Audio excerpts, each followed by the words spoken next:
बिस्मिल्लाहिर्रहमानिर्रहीम। अस्सलाम वालेकुम नाज़रीन, मैं हूं जावेद चौधरी। ख्वातीन हज़रात, आज तक का सबसे बड़ा सवाल यह है कि अगर पाकिस्तान और भारत के दरमियान सालसी की आलमी कोशिशें नाकाम हो जाती हैं और भारत जंगी जनून में अपनी फौजें पाकिस्तान की सरहदों पर ले आता है तो फिर क्या होगा? क्या पाकिस्तान अपने से कई गुना बड़े मुल्क, बड़ी मैशियत, बड़ी फौज और बड़ी टेक्नोलॉजी का मुकाबला कर सकेगा? क्या हमारे अंदर इतना पोटेंशियल, इतनी ताकत और इतना जज्बा है कि हम भारतीय यलगार को रोक भी सकें और उसे मुंह तोड़ जवाब भी दे सकें? जबकि सूरत हाल ये हो कि भारत की आबादी 1 अरब 12 करोड़ हो, जबकि हम फकत 17 करोड़ हों। भारत की आर्मड फोर्सेस 14 लाख हों, जबकि हमारी फौज महज 5,50,000 हो।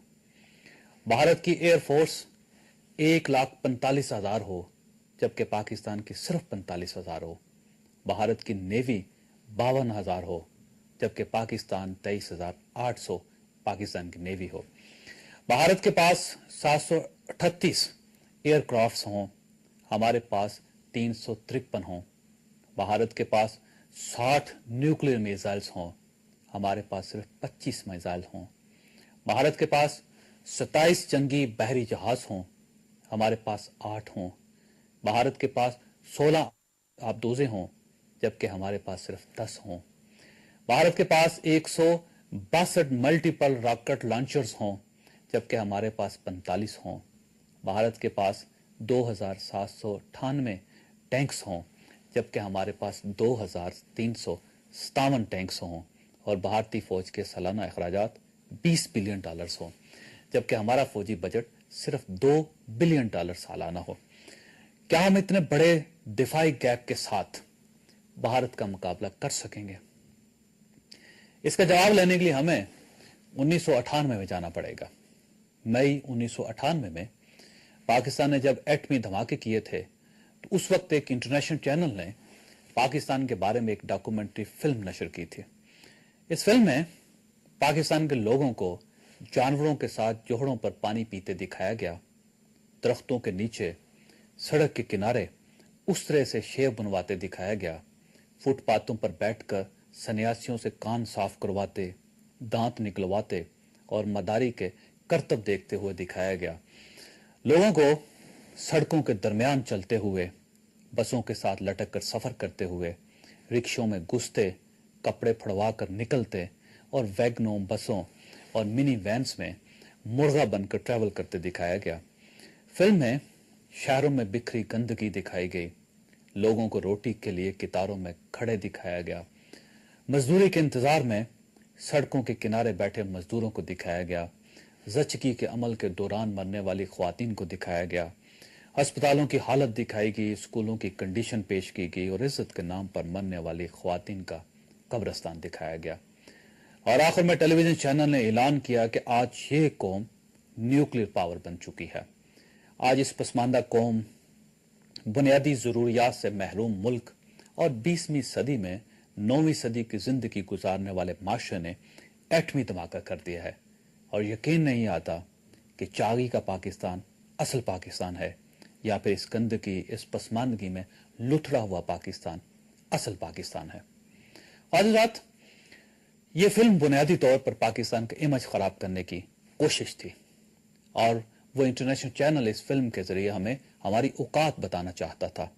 लेकिन इस फिल्म ने दुनिया को एक नई हकीकत समझा दी। और मेरा ख्याल ये है कि अगर ये फिल्म ना आती तो शायद दुनिया हमारे इन हालात से वाकिफ ना होती और एक नया जाविया दुनिया के सामने ना आता।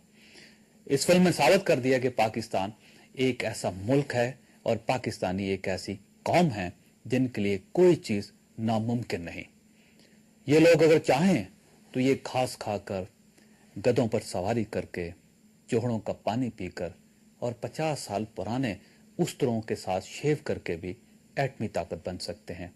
ये नंगे रह लेंगे, भूखे सो जाएंगे, पैदल सफर कर लेंगे और छत के बगैर जिंदगी गुजार लेंगे, लेकिन ये बड़े से बड़ा चैलेंज कबूल कर लेंगे। नाज़रीन, ये वो हकीकत थी जिस तक मगरबी ताकतें पहुंच गई। चुनांचे वो दिन है और आज का दिन है, पूरी दुनिया ने हम पर नजरें गाड़ रखी हैं।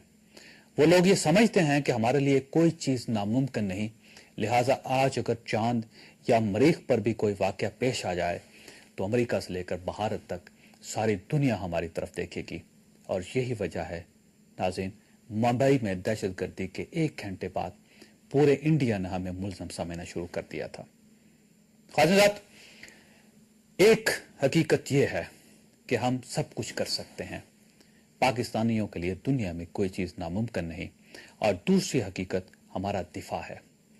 हम लोग आपस में रोजाना लड़ते हैं, हम शिया और सुन्नी की तफरीक का भी शिकार हैं। हम फौज को अपनी नाकामियों की वजह भी करार देते हैं, हम सियासतदानों को भी बुरा भला कहते हैं। हमारे मुल्क में करप्शन, लूट खसूट और फेवरेटिज्म भी इंतहा को छू रही है। हम दहशतगर्दी का भी शिकार हैं और हमारे मुल्क में कानून और इंसाफ का सिस्टम भी टूटता चला जा रहा है। लेकिन नाज़रीन, जब मुल्क के दिफा का सवाल आता है, जब कोई दूसरा मुल्क हमारी तरफ टेढ़ी आंख से देखता है, तो फिर पूरी कौम इकट्ठी हो जाती है, हम सब एक हो जाते हैं। और मीडिया हो, फौज हो, ब्यूरोक्रेट्स हों, सियासतदान हों, पाकिस्तान पीपल्स पार्टी हो, मुस्लिम लीग नून, काफ दाल हो, MKM हो, ANP हो, MMA हो, जमात इस्लामी हो या बलूचिस्तान की इलाकाई जमातें हो, पूरी कौम एक हो जाती है। और ये दोनों हकीकतें नाज़रीन हमारी असल ताकत हैं। कौमी सलामती की कॉन्फ्रेंस में भी तमाम सियासी जमातों ने हुकूमत को अपने भरपूर तावन का यकीन दिला दिया था। ये बात भी हमारे इस थीसिस को सपोर्ट करती है।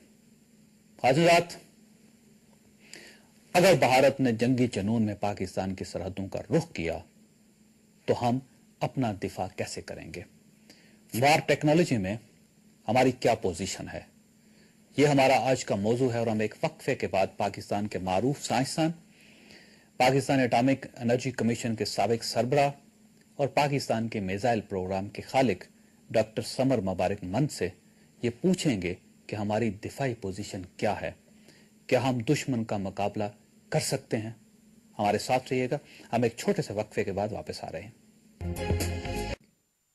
आज रात दुनिया में कोई भी कौम किसी भी वक्त टेक्नोलॉजी हासिल कर सकती है, कोई भी कौम इल्म, पैसा और वसाइल भी हासिल कर सकती है। दुनिया की कोई भी कौम किसी भी वक्त एक बहुत बड़ी फौज बन सकती है और ये फौज दुनिया का जदीद तरीन असलहा भी हासिल कर सकती है। लेकिन नाज़रीन, जज्बा दुनिया की वो वाहिद चीज है जो कुदरत तमाम कौमों को नसीब नहीं करती। जज्बा एक ऐसी जिन्स है जो मार्केट से मिलती है और ना ही उधार या किराए पर हासिल की जा सकती है। ये इंसान के दिल में होता है और इंसान इसे साथ लेकर पैदा होता है। और यह हकीकत नाज़रीन, दुनिया में सिर्फ वही लोग और सिर्फ वही कौमें कामयाब होती हैं जिनके पास जज्बा होता है। और ख्वातीन हज़रात, हो सकता है हमारे दुश्मन तादाद, वसाइल, असलहे, फौज और टेक्नोलॉजी में हमसे बेहतर हों, लेकिन जहां बात जज्बे की आती है वहां दुनिया की कोई कौम पाकिस्तान और पाकिस्तानियों का मुकाबला नहीं कर सकती।